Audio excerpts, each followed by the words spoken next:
أعوذ بالله من الشيطان الرجيم بسم الله الرحمن الرحيم باب نوافل الوضوء باب ثابت فبيان کی نوافل د نفل الوضوء د اوداسه وهي د نفل د اوداسه چې دي سته شپږ الاول اول نفل د اوداسه چې دي استقبال مخ ګرځول دي القبلة وطرف ته د قبله في الوضوء په اوداسه کې چې یو څوک اودس تازه کوي د اوداسه په حال کې به مخ د قبله وخواته وي دون الاستنجاء نه په استنجا کې ګوره په استنجا کې به د قبله څخه مخ ګرځوي پر بل خوا باندې به استنجا وي او د اوداسه په حال کې چې اودس تازه کوي مخ به د قبله و طرف ته دا نفل دی والثاني او دویم نفل د اوداسه چې دی ذکر الدعاء یادول د دعاو دی عند غسل كل عضو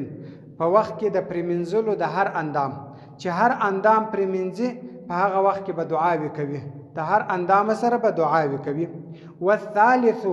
او دریم نفل د اوداسه چې دی البدايه شروع ده برجله اليسرى په چپه پښه سره اذا هغه وخت دخل چې داخليږي په بیت الخلاء وټټی ته چې کوم وخت کې ټټی ته ننوځي لیټرن ته ننوځي چپه پښه به اول پلا د نن باسي وټټی ته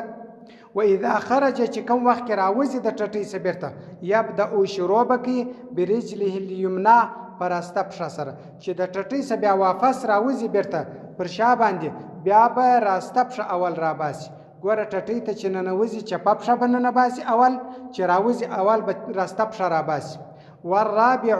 او څلرم نفل د اوداسه چې دی رشو پاشل دی الماء د اوبو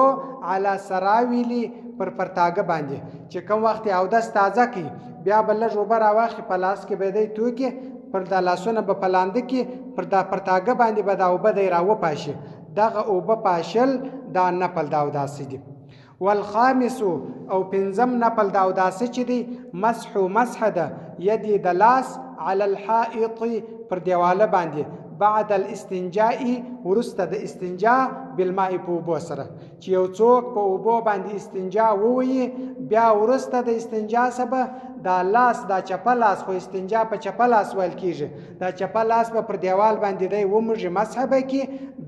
کار نفل دی په اوداسه کې والسادس او شپږم نفل د اوداسه چې دی غسل پرمنځل دی یدین د لاسو بعد ورسته مسح در مسح کولو الحائط د دیواله چې کوم وخت استنجا ووهله لاس پر دیواله باندې مسح کی بیا دغه لاس په اوبو باندې پرمنځل دا نفل دی د اوداسه وینظر او وبګوري الى السماء واسمان ته والارض او بیا به مزکه ته وګوري ويقرا او وبوي الحمد لله الذي حمدي هغه ذات لره جعل چې ګرځولې دي الماء اوبه طهورا فاكي والاسلام او اسلام ګرځولې دي نورا نور ودليلا او دليل ګرځولې دي الى الله والله تعالی ته والى جناتي او جنتوته نعيم د نعمتو اللهم يا خدايا حصن فاك وسعت فرجي فرزما وطهر فاك